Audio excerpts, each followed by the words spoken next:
자, 이제 우리가 일제강점기 내용을 모두 정리를 했습니다. 정리라기보다는 공부를 했죠. 어떻게 다 이해가 갔는지는 우리가 만나서 또 얘기를 해봐야 될 것 같습니다.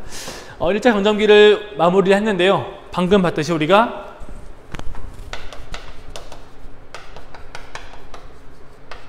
식민사관에 대해서 공부를 했습니다.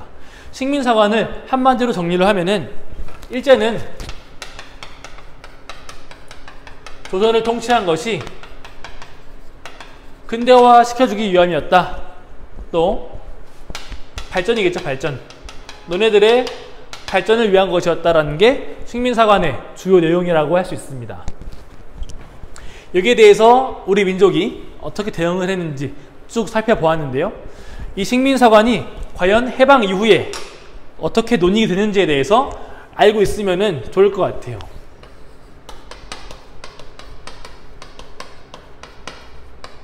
이건 단순히 역사관뿐만이 아니라 일제강점기에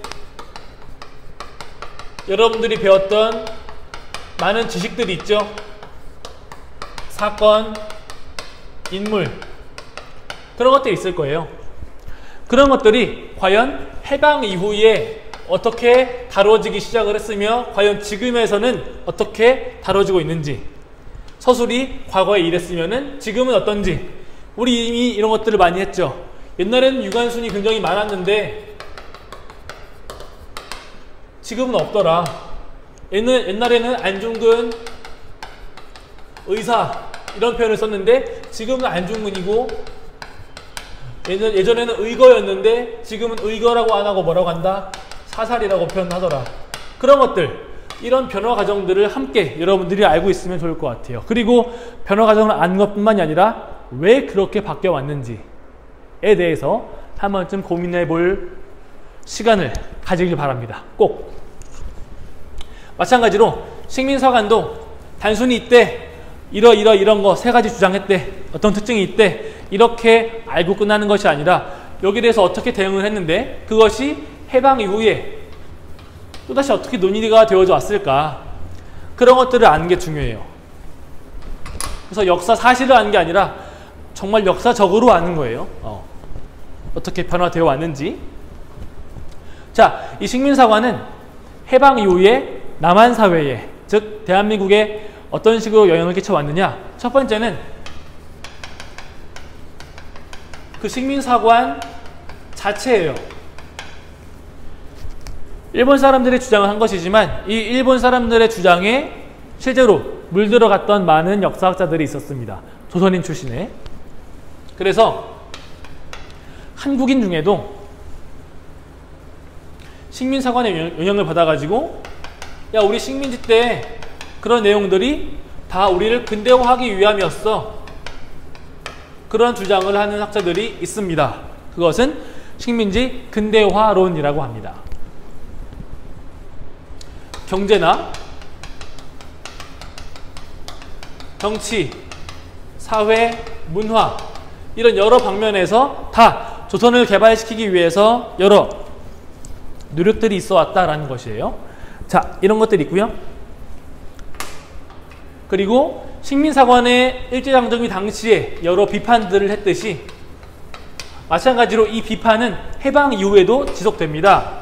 그래서 두 번째는 식민사관에 대응하는 여러 우리 민족의 역사관이 있겠죠. 그 중에서도 민족주의 사관이 가장 규모가 컸어요.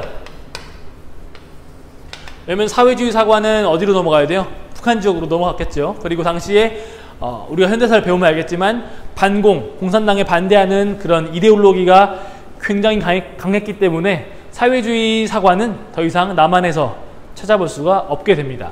그러면서 우리의 역사학, 역사교육은 민족주의 사관을 거의 표방하다시피 거의 그대로 갖다 쓰다시피 했습니다. 여기서는 야, 너네 식민지 한 거는 우리 민족을 수탈하기 위함이야. 그리고 우리 민족은 너네들에게 대응하기 위해서 굉장히 많은 노력들을 해왔어. 우리 민족 짱이야. 이런 식의 여러 가지 이야기들을 해오는 것이죠. 그래서 이 두 가지 논쟁은 꽤나 오랫동안 문제화되었습니다. 제가 대학교에 있을 때 그때도 굉장히 첨예하게 대립을 했고요. 아마 2000년대 초반까지 2000년 초반이면은 대학생이 아니에요. 네. 중고등학생 때까지 굉장히 활발하게 논쟁이 되었는데 과연 지금 요즘에는 2010년, 20년대 이때는 어떤 식으로 흘러가고 있나 보면은 제가 이 학계의 모든 내용들을 다 알고 있지 못하기 때문에 여러분들에게 완벽하게 설명해 줄 수는 없습니다. 그렇지만 어떤 변화 과정을 겪고 있나 정도는 얘기해 줄 수 있을 것 같아요.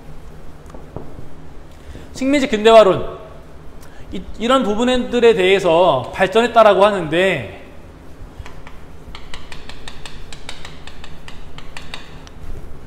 민중들이라기보다는 지금은 이런 측면보다는 근대화를 시켰다, 발전을 시켰다 그런 측면들에 너무 꽂혀가지고 발전된 부분만 찾으려고 한다는 그런 식의 연구보다는 좀 더 뭔가 다양한 모습,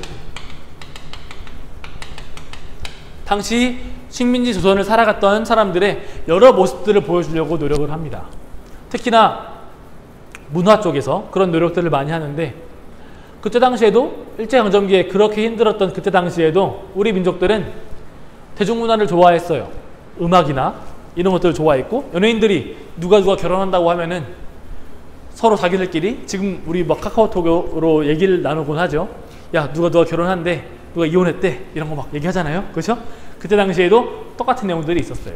어떤 연예인이 자살을 한다고 하면은 왜 했을까? 어떤 일이 있었을까? 뭐 이런 식으로 몇 날 며칠씩 계속 화제가 되기도 했었는데요. 그런 것들을 생각을 해보면은 지금 다른 만주 지역이나 이런 데서는 맨날 피땀 흘려서 독립운동을 하고 있는데 또 조선 내부에서는 그런 대중적인 문화적인 내용들이 이슈가 되기도 하고 또 그런 것들이 사람들의 화제거리가 되기도 하고 그런 경우도 있었습니다. 그 사람들은 우리가 기존에 배웠던 거랑은 너무 다른데? 그쵸?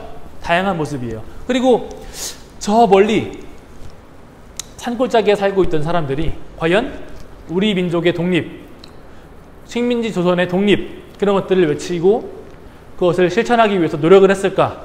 이것도 별개로 생각을 해봐야 됩니다. 왜냐면은 우리가 지금 일제의 수탈로부터 해방하기 위해서 독립되기 위해서 여러 가지 노력들을 봤는데 피지배 계급의 입장에서는 식민지 조선이나 그 이전에 조선이나 대한제국이나 일제나 다 어떤 존재들이죠? 똑같이 착취를 하는 존재일 수도 있어요.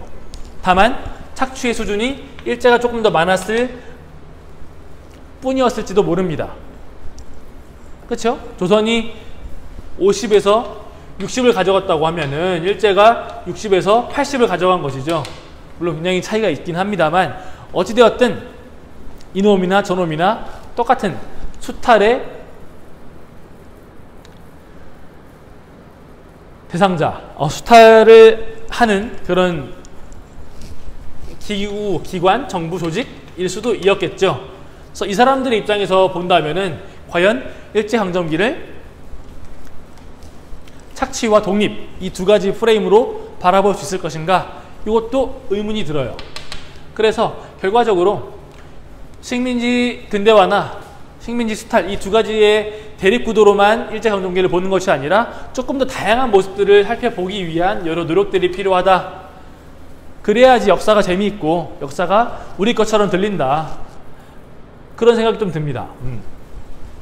왜냐하면 이런 내용들에는 우리 이야기가 없어요. 일반 사람들 그런 새로운 변화 모습들이 있고요.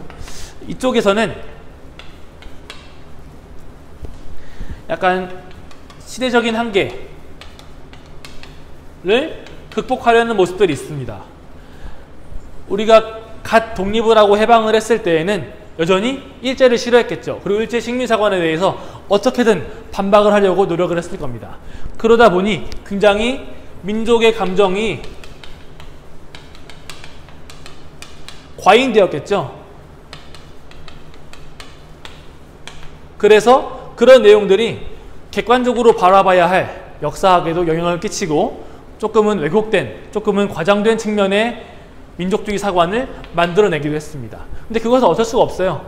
이제 막 해방을 하고 저 일본 놈들로부터 벗어나야 했기 때문에 어쩔 수 없이 그런 측면도 존재할 것입니다. 그렇지만 이제 시대가 지났으니까, 시간이 많이 흘렀으니까 그런 모습들로부터, 그런 시대적인 한계로부터 벗어나 보자 라고 하는 노력들이 같이 나타나고 있어요. 그래서 이런 두 가지 모습들이 함께 나타나면서 이제는 너무 감정적으로 안 하고 특정 인물을 강조함으로써 우리 민족의 위대함만을 그렇게 보여주는 것이 아니라 조금은 객관적으로, 조금은 제3자의 입장에서 역사를 바라볼 줄도 알아야 한다라고 바뀌어오고 있고, 네, 그런 내용들이 역사 교과서에서도 발견이 되고 있습니다. 그렇지만 여전히 다양한 모습들을 보여주려고 하는가에 대해서는 잘 모르겠어요. 여전히 부족한 것 같아요. 여전히 지배층의 독립활동, 독립운동 중심으로 역사가 서술되어 있는 것도 우리가 바꿔나가야 할 역사 교과서의 모습이라고 할 수 있습니다. 그래서 식민지 근대화론이랑 스탈론 이 두 가지와 관련해서는 한 가지 사례만 설명을 하고 이제 좀 마무리를 하도록 하겠습니다. 위생의료기관, 일제가 식민 통치를 하면서 실제로 근대적인 위생의료시설, 즉 근대적인 형태의 병원들을 전국 각지에다가 많이 만들어줘요. 그래서 일제가 통치하기 전과 후를 비교를 하면은 병원 수가 압도적으로 증가합니다.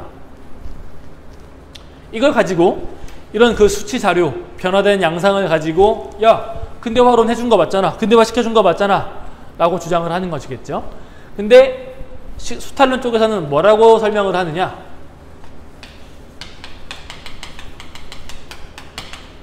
실상을 봐야지 그것을 왜 만들었는지. 예전에 우리가 1910년대를 배울 때 수많은 일본인들이 조선 땅으로 이주해 온다고 배웠습니다. 그리고 스탈론자들이 주장하는 것은 야, 이주해 오는 일본인들을 이용하게 하려고 의료기관을 만든 것이 아니냐, 이런 것이겠죠. 이게 첫 번째예요. 즉 많이 만들어주긴 했는데 조선인들을 위한 게 아니라 일본인들을 위한 게 아니니? 라고 설명을 하는 것이죠. 두 번째는 실제로 이용도 하지 못했다는 거예요. 이 병원 진료비가 얼마나 비싸겠어요. 그래서 실제로 이용했던 조선인의 수는 굉장히 적었습니다. 주로 일본인들이 이용을 하거나 친일파들, 네, 조선인 중에서도 돈이 많았던 친일파들이 주로 이용을 했습니다. 그런 모습들을 보면은, 실제 모습들을 보면은 이거는 근대화를 시켜주려고 했던 것이 아니라 너네 일제가 조선을 더욱더 효과적으로, 효율적으로 통치하기 위한 수단에 지나지 않는다.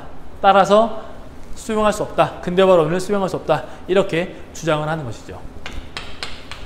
이런 식으로 여러 분야에서 대립이 나타나요. 이거는 지금 의료 분야죠. 네. 의료 말고도 경제, 정치, 사회, 교육, 언어, 다양한 분야에서 이런 대립구도가 있어 왔습니다. 그러다가 이제 아까 설명한 대로 이런 식으로 변화해 오는 것이겠죠. 그래서 식민사관과 관련해서 최근에 어떻게 전개되는지까지 살펴보면서 일제강점기를 마무리하도록 하겠습니다. 진도 특성상 일제강점기를 정리할 수 있을까는 좀 잘 모르겠어요. 네. 그래서 다음 시간부터는 현대사를 공부하도록 하겠습니다. 우리가 현대사 오늘 좀 공부했어야 되는데 시간이 부족한 것 같아요. 그래서 오늘은 여기까지 하도록 하겠습니다. 감사합니다.